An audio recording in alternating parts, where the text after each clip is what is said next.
In March 1947, Earl Louis Mountbatten and his wife Edwina arrive in New Delhi. The great-grandson of Queen Victoria and second cousin to George VI, Mountbatten brings a regal presence to the drama of India's independence. As the last viceroy, he bears responsibility for India's fate. 2nd of April, 1947. I have now completed my first week in office. I should like to be able to paint an encouraging picture of my first impressions, but feel it would be misleading if I did so. The scene here is one of unrelieved gloom.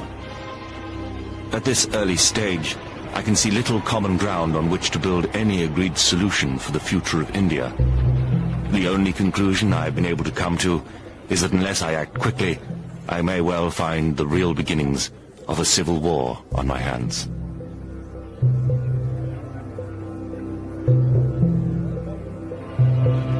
By May, attempts to create a unified India have failed. Gandhi retreats from political life. Muhammad Ali Jinnah, leader of the Muslim League, and Jawaharlal Nehru of the Indian National Congress concede to divide India. Fearing a total loss of control, Mountbatten brings forward the transfer of power to August. Two nations will be created by partition, a secular India and a new homeland for India's Muslims, Pakistan. Independence, Nehru addresses the people of India. Long years ago, we made a tryst with destiny, and now the time comes when we shall redeem our pledge. At the stroke of the midnight hour, when the world sleeps, India will awake to life and freedom.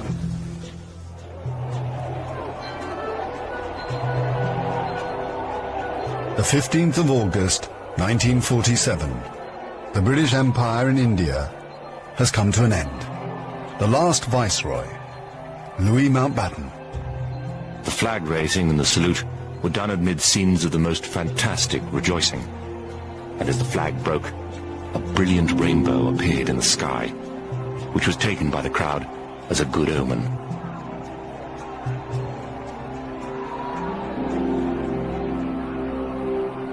Qasim Muhammad.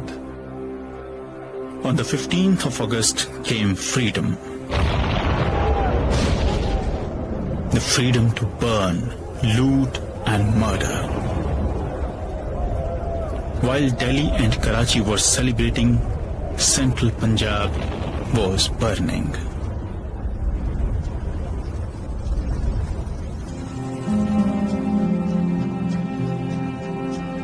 Between August 1947 and March 1948, 4.5 million Hindus and Sikhs are forced to migrate from Pakistan to India. 6 million Muslims must move in the opposite direction. Britons and Indians witness the bloodshed. Shahid Ahmed.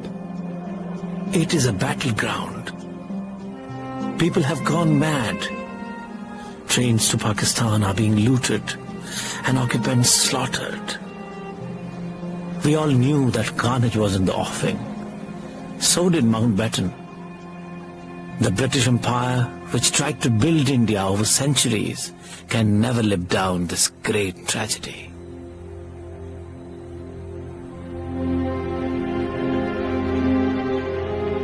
Lieutenant Colonel Hubert Boyd Hudson. The sight from the air was awe-inspiring. In this chaos, millions of refugees were struggling to get to India or Pakistan. Thousands of others were doing their best to prevent them, murdering them by the hundred. But death is nothing. There are things more terrible than death.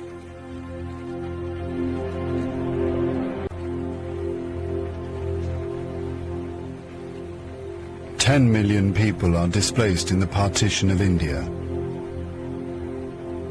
1 million are dead."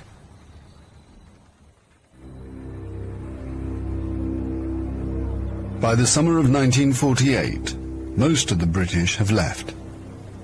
Hubert Boyd Hudson has been in India for 15 years. India is full of ghosts. Houses I have lived in, now inhabited by Indians, remind me of the days which will never come again. When the Viceroy drove past with a cavalry escort in red coats. I have seen the greatness of the British in India, but now it is all ended, and we are the last to leave, the few who are trying to tidy up the mess which the sudden splitting of an old empire has caused.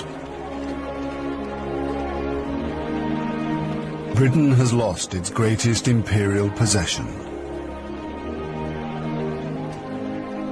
Mahatma Gandhi once said that if India became free, the rest of the empire would follow. In the next 10 years, the fire of India's independence will spread around the globe, from the Middle East to Africa.